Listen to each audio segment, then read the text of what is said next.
En fait ban dëgg-dëgg ngay message ngay lancé ñi nga xamante ni rek mooy mbokk yi lay seetaan xarit yeeg am di jàmm yi. Non, c'est juste pour dire déjà rendre grâce à Dieu qui nous donne l'opportunité de pouvoir en ce jour répondre à une attente des populations. C'est vrai, c'était un engagement que nous avions pris lors des élections locales. Aujourd'hui, nous en sommes à l'acte 1 de la matérialisation. Et c'est l'occasion pour nous, comme je l'ai dit tout à l'heure, de remercier le conseil municipal. Parce que tous les conseils municipaux ont participé honnêtement et sincèrement pour la réalisation de ce projet-là. Et quand je parle du conseil municipal, je parle également du bureau municipal avec cette grande coordination qu'a mené le premier adjoint au maire, M. Babacar Dembélé, comme je l'ai dit tout à l'heure. À côté d'eux, nous allons remercier également Kadior Djanken. Ça fait, sur ce projet-là, ça fait des mois que nous sommes en train de travailler avec Kadior Djanken.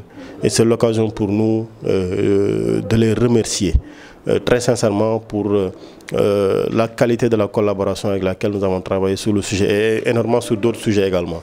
Et sur ce sujet particulièrement, nous avons mis en place une commission, ça fait maintenant 3 mois, pour arriver à ce résultat d'aujourd'hui. Ils ont tenu des réunions en relation avec la commission en charge de la citoyenneté et la démocratie participative, coordonnée par notre sœur Fatou Ngom, pour aboutir à ce résultat-là. On a travaillé la main dans la main, on a tenu des réunions, on a associé les délégués de quartier, c'est l'occasion encore pour nous de les remercier, les imams, les populations qui ont répondu présentes pour participer à la réussite de l'événement. Mais nous donnons une mention spéciale au président du tribunal qui, de par son esprit d'ouverture, de par ses conseils avisés, nous a permis aujourd'hui de travailler avec méthode et stratégie pour bien réussir notre activité de ce jour. Alors, donc, au-delà de ceci, la raison fondamentale, c'est le point central sur l'état civil. Je le disais tout à l'heure, l'état civil, c'est ce qui atteste de la preuve, ce qui donne la preuve de l'état des personnes. Une personne née de parents, grandit, se marie, décède, et à chaque étape de sa vie, à chaque tournant de sa vie, des actes doivent prouver cet état de la personne. La naissance donc est prouvée par les actes de naissance, n'est-ce pas, et toutes les formes d'actes de naissance qu'il y a, le mariage par le certificat de mariage qui est constaté ou célébré par l'officier d'état civil, le décès par les actes de décès, donc notamment par le certificat de décès, et tout ceci c'est géré au niveau de la municipalité. C'est vrai, c'est dit dans des délais, c'est organisé dans des délais précis, et au-delà de ces délais-là, il y a les jugements qu'on fait au niveau du tribunal. Et c'est la jonction entre la mission de la municipalité et du tribunal qui nous permet aujourd'hui d'organiser cette audience foraine.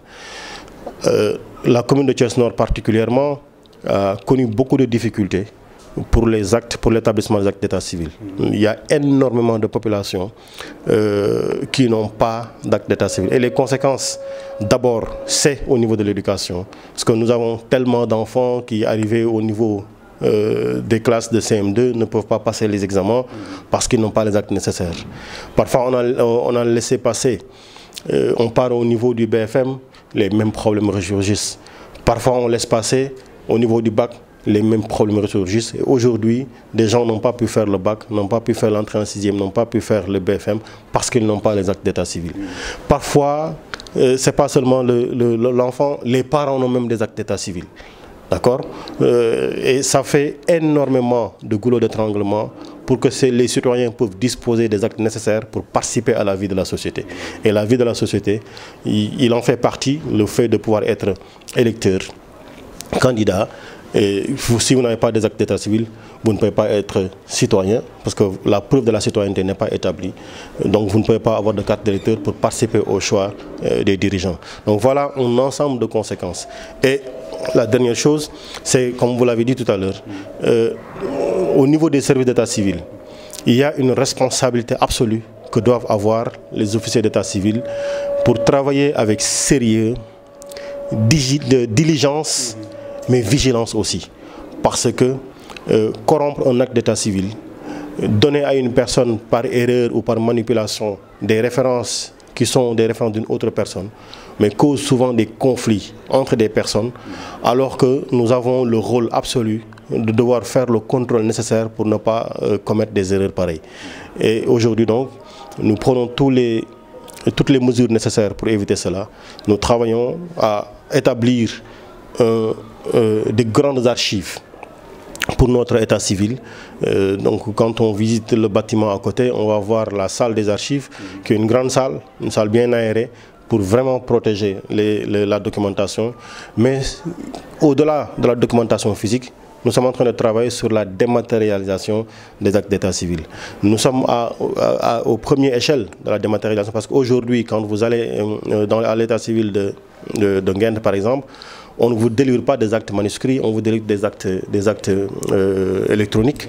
Mais ça, c'est le premier acte. Il y a un deuxième acte qui sera la dématérialisation totale, que le citoyen n'ait plus besoin de se déplacer vers l'état civil, mais qu'il puisse rentrer dans une application pour rentrer ses données personnelles, qu'on lui affiche son extrait de naissance, qu'elle puisse tirer, qu'on lui affiche, etc. etc. Et ce travail-là, on va le continuer de sorte à aboutir à ce dernier acte. S'il est dans une autre région. Partout. Parce que quand on parle de dématérialisation, en fait, c'est de travailler sur la disparition des distances et des frontières. Donc aux États-Unis, vous avez besoin d'un extrait de naissance dans la commune de Thiès-Nord, qu'on puisse vous le délivrer ici, tranquillement, que vous n'ayez pas besoin de vous déplacer pour l'avoir. Et ça, c'est un travail sur lequel nous sommes engagés. Nous sommes convaincus qu'avec ce qui avait déjà été réalisé, parce que Thiès-Nord était une commune pilote dans la dématérialisation, il y a également au niveau de l'ADIE ici à Thiès, un volet qu'ils ont sur la dématérialisation, et ils avaient travaillé avec la commune de Thiès-Nord.